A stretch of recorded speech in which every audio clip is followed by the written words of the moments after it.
Déjenme saludar ya a Narciso Michavila, que es director de GAT3. Narciso, muy buenos días. Muy buenos días. Una encuesta que, para empezar a hablar, dibuja un panorama muy distinto del Parlamento que hoy se despide.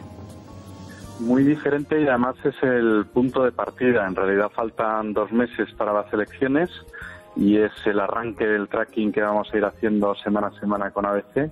Y la situación es esta, pero si hemos visto algo en las últimas elecciones, tanto en Portugal como esta misma semana en Canadá, es que el electorado cada vez cambia más el voto en el tramo final de la campaña. Por lo tanto, sabemos más o menos cómo partimos, pero no sabemos cómo va a terminar al final el resultado. Ese escenario tan volátil, supongo que influye mucho lo que pase de ahora en adelante, ¿no?, para el resultado final en las urnas.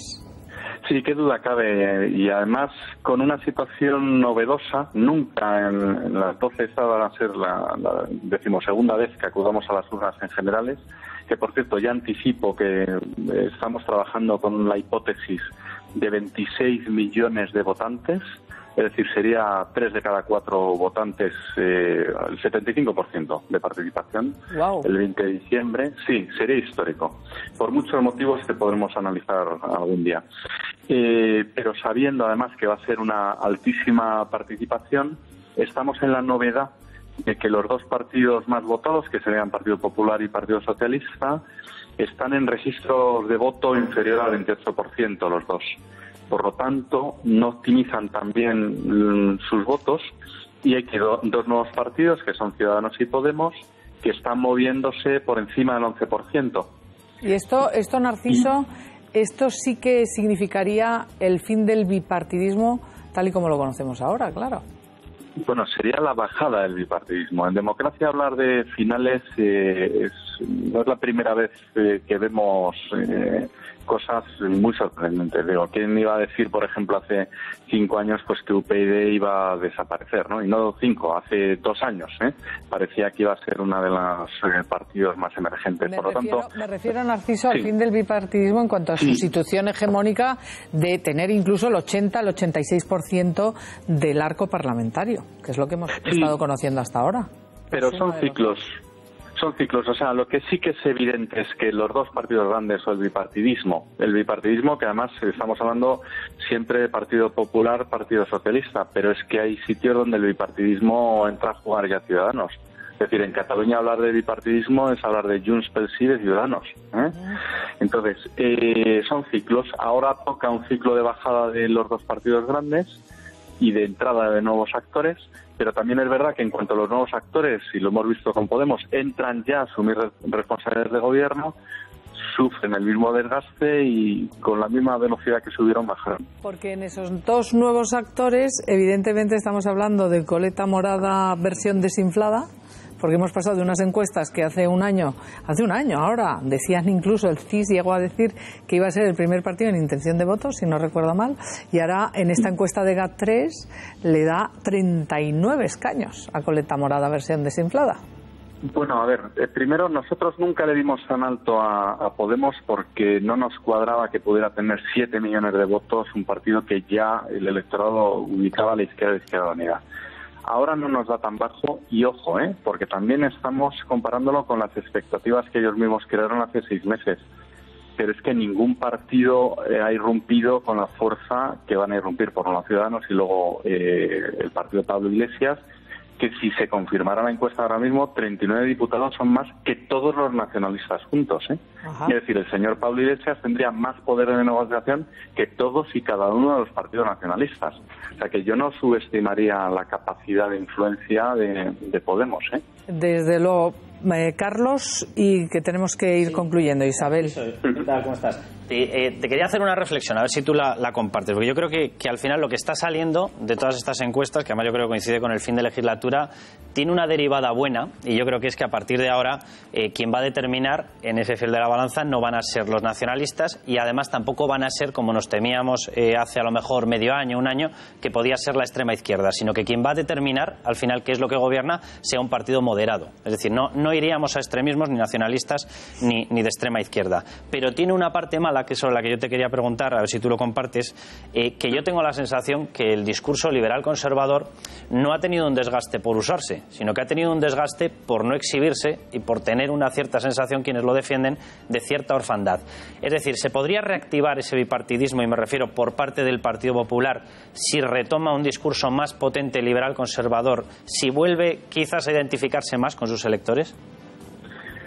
Faltan solo 2 meses, y aunque va a cambiar mucho el voto, pero cambiar de estrategia ya es muy difícil para los partidos. Me refiero más a largo plazo, Narciso. Sí. Bueno, a largo plazo habría que ver, porque es que a largo plazo el partido que salga, el gobierno que salga a las urnas, no va a escoger una España en recesión. Hay que tener en cuenta que Rajoy es el primer presidente del gobierno que coge una España en recesión, porque ni siquiera Aznar cogió ya a España saliendo de la crisis del 93, y el año 95, el año previo, España crecía al 5%, y sin embargo Rajoy la cogió al menos 0,6 y hicieron el 3,2. Quiero decir que gran parte del desgaste del PP es todas las medidas que ha tenido que ir tomando. Luego también, no lo olvidemos, pues la corrupción, que ha castigado a PP y también al Partido Socialista. Y el nuevo gobierno y los nuevos partidos tendrán que ver cómo definir su estrategia. Pero en todo caso, curiosamente, en escaños parece que PP, bueno, pues aguanta ahí un poco, Ciudadanos entra con mucha fuerza porque empieza a optimizar, pero sin embargo, el crecimiento de voto en la urna no se va a producir por nuevo votante de centro-derecha, sino por 1,5 millones de votantes que se solían abstener, que se abstuvieron en el 2011, y que esta vez van a votar a opciones de izquierdas. Lo que pasa es que se presentan más separadas. Narciso, una pregunta muy corta. Hasta hace muy poco parecía que no iba a ser posible un gobierno entre 2 partidos, una coalición entre 2 partidos, que íbamos a ir a una aritmética, una geometría parlamentaria variable muy complicada. ¿Esta tendencia que marca la encuesta de hoy, tú crees que apunta a que sí que será posible la configuración de un gobierno del PP con el apoyo de Ciudadanos?